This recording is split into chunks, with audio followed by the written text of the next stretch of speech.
ভেনেজুয়েলার রাজধানী কারাকাসা সহ দেশের বিস্তীর্ণ অঞ্চলে আঘাত হেনেছে শক্তিশালী ভূমিকম্প। পরপর দুটি বড় ধরনের ভূকম্পনে ব্যাপকভাবে ক্ষয়ক্ষতির আশঙ্কা তৈরি হয়েছে। প্রাথমিকভাবে জানা গেছে, রাজধানী সহ বিভিন্ন এলাকায় বেশ কয়েকটি আবাসিক ও বাণিজ্যিক ভবন ধসে পড়েছে। আতঙ্কিত হাজার হাজার মানুষ নিরাপদ আশ্রয়ের খোঁজে এখন রাস্তায় নেমে আসেন।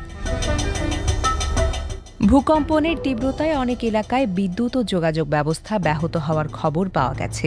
ধ্বংসস্তূপের নিচে বহু মানুষ আটকা পড়েছেন বলে আশঙ্কা করা হচ্ছে। উদ্ধারকারী দলগুলো দ্রুত ঘটনাস্থলে পৌঁছে অনুসন্ধান ও উদ্ধার অভিযান শুরু করেছে। বিশেষজ্ঞদের আশঙ্কা, যদি ধ্বংসযজ্ঞের মাত্রা প্রত্যাশার চাইতে বেশি হয়, তাহলে হতাহতের সংখ্যা ভয়াবহ পর্যায়ে পৌঁছাতে পারে। কিছু প্রতিবেদনে দাবি করা হচ্ছে, নিহতের সংখ্যা 1 লাখ ছাড়িয়ে যেতে পারে। তবে এখনো পর্যন্ত সরকারি সূত্রে চূড়ান্ত হতাহতের সংখ্যা নিশ্চিত করা হয়নি।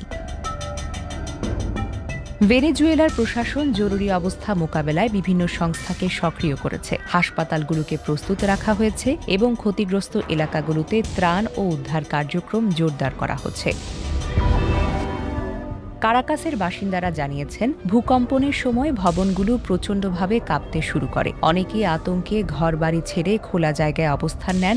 সামাজিক যোগাযোগ মাধ্যমে ছড়িয়ে পড়া বিভিন্ন ভিডিওতে ধসে পড়া ভবন, রাস্তায় মানুষের ভিড় এবং উদ্ধার তৎপরতার দৃশ্য দেখা যায়।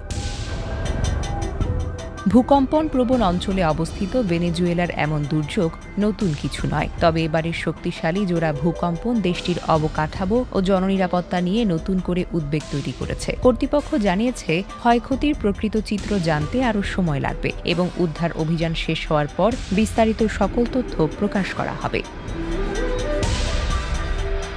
Desk report, recap news.